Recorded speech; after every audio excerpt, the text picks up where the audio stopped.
Hey guys, Scott here, and today we're going to go over the new perks from the Forged in Fog chapter for Dead by Daylight with the Night Killer. And the next video will be about the killer itself and what I think it's going to be like and how strong it's going to be and all that good stuff. So first off, Hubris is the first perk from the Night.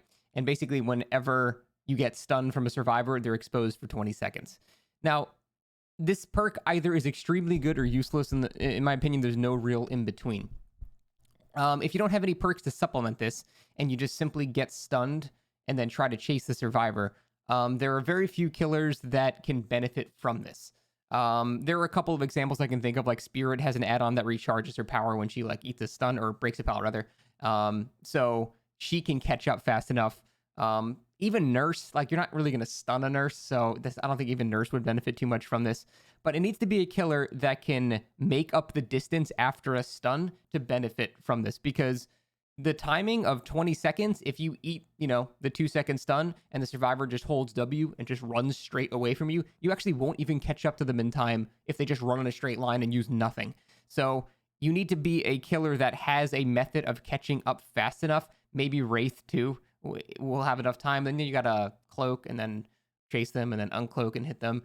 It's possible, but it's a really, really tight window. However, as soon as you include things like Enduring and Spirit Fury with this, suddenly it's a free down like every single time. So it seems like there's very little in between. It's either going to be very useless or extremely powerful.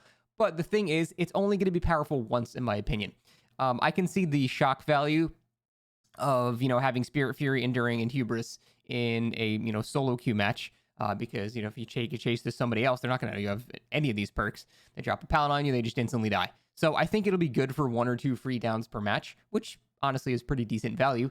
But once people realize you have like Enduring and Spirit Fury and Hubris, everyone's just going to pre-drop the pallets and you're not going to get the benefit from the rest of the match. So overall, I think the effect in theory sounds strong, but in practice, it's not actually going to be that strong, except on except on a couple of supple killers that are able to make up that distance in a very short amount of time. Spirit is the main one I'm thinking of that can actually benefit from this. But yeah, there's going to be like 1 or 2 others that I think can make good use of this perk without requiring an entire build for it. But I think the whole gimmick of Spirit Fury Enduring Hubris will quickly wear out its usefulness when people realize what your build is. Basically, once this perk hits live, anytime you see a killer with Enduring, everyone's just going to start pre-dropping pallets. And if survivors don't even know what Spirit Fury Enduring is, because they're newer to the game, then, I mean, they're going to die anyways. Who cares? It doesn't really matter. So I actually don't think this perk is going to be as useful as it initially appears it could be, because the timer is too short after a stun. I can see if like you down a survivor, or like a survivor stuns you in a corner of the map, then maybe, because then you don't actually have to kick the pallet, you can go around it. Overall, I don't think this perk is going to be that useful on most killers. Again, there will be a few exceptions though. But yeah, overall, meh.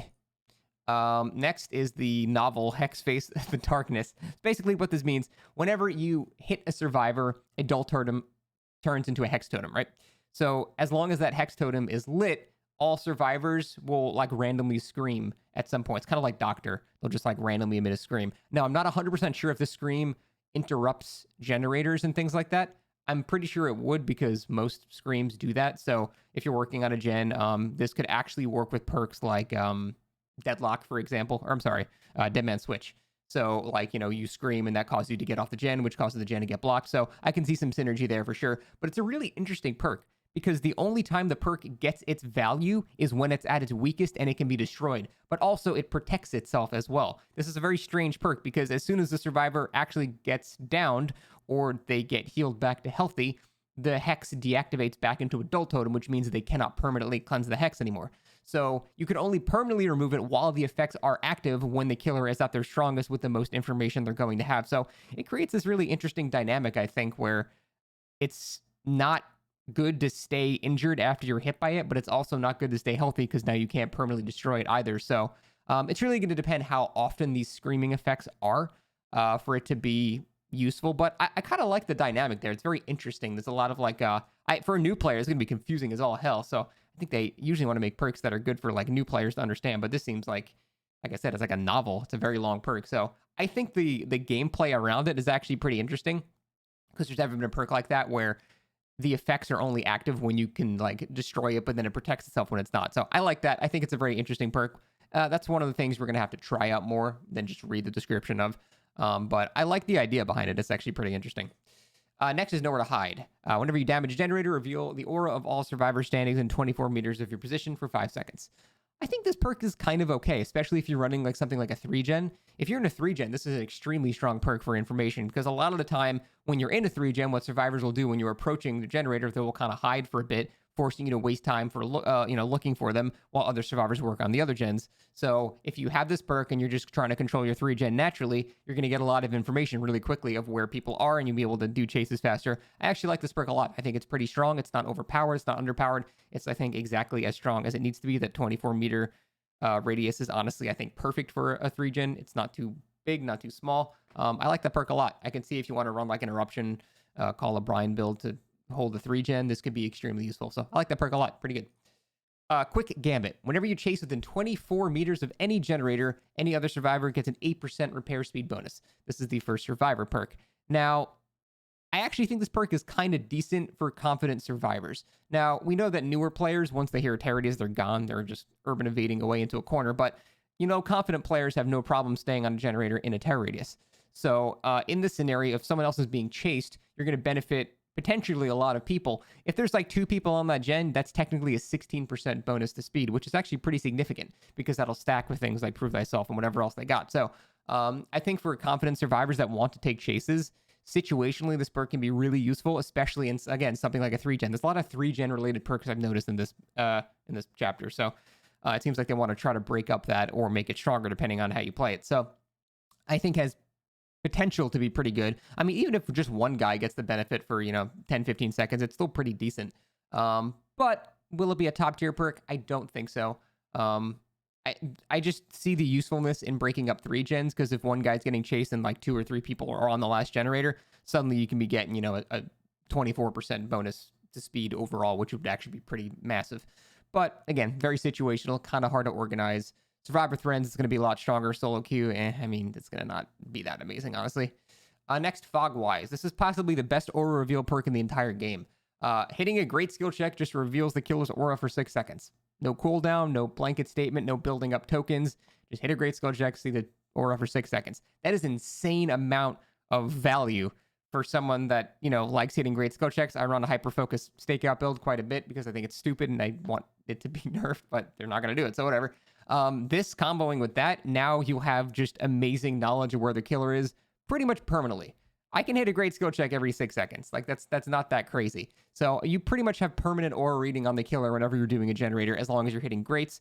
Especially if you have a perk like Stakeout, everything you're going to do is great skill check. So, that's actually the best aura reading perk in the entire game. I can't think of a single perk other than Old Object of Obsession that gave you this consistent of aura reading. So, obviously, it's not going to help you in a chase or anything like that, but it's going to make it so the killer can never catch you out of position. You're always going to know when he's approaching your generator. You're always going to have time to get somewhere safe. Killers that have a small tear radius are going to be you're going to have plenty of time to react. So this is an extremely powerful perk, probably the best survivor perk in the chapter so far.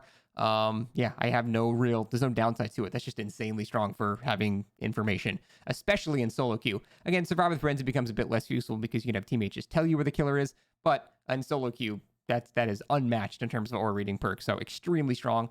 I'm honestly surprised there's no internal cooldown. I wouldn't be surprised if they had one. Again, chapter 3 of the novel, Potential Energy. Long story short, understand this perk. You can basically you can stack up your generator time and store it in the perk. So again, this is another anti-3-gen perk. It seems to be the whole theme here. So the whole idea is you work on a generator at 50% less efficiency. You get, instead of 1% progress, you get 1.5% stored. Or reverse that. Instead of, it's 1.5%. Basically, you're 50% less efficient. You're doing the generator slower overall. But actually, as you have this perk active, you're not doing the generator at all. It just stores it into this perk. And at any point, you can release all of the charges you've earned into the generator and instantly do all of that progress. So it's one of those things where it's a 3-gen perk. That this is the main purpose of this perk. If a killer checks a generator, see it's got, one piston moving, he'll think, okay, I don't really have to defend this I got at least 30, 40 seconds. I can go chase people here. But suddenly, if you just do, 20% of the generator instantly, it's going to basically be like a brand new part on demand. You can just do it whenever you want. But it requires planning and buildup. So it's, I think, too complicated and it's too situational to get use out of every match or even most matches. I like the idea behind this. I think it's really cool that you can trick the killer into thinking that there's not really any progress on the gen. But if you have multiple people with this perk, you can actually just do like half the gen in a millisecond. And that can really screw with a killer trying to hold a 3-gen. So I think that's going to be the main benefit there. But again, that's mostly a survive with friends benefit because you could have multiple people sort of sync up with it and just blow their load on the totem or on the generator right there.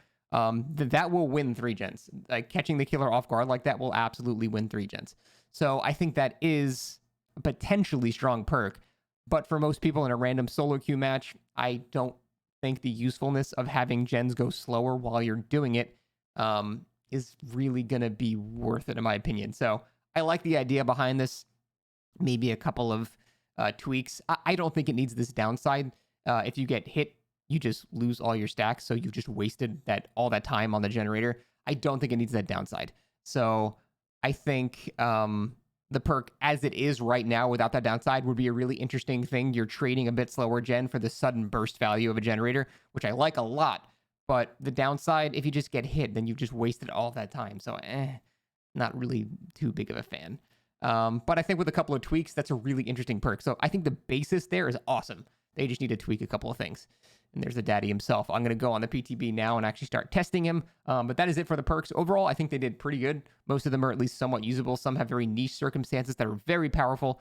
And some are mostly just for like certain scenarios like solo queue where it's going to be beneficial. So overall, I think overall, I'm Scott Jund. I'm very good at talking. Thanks for watching. Goodbye.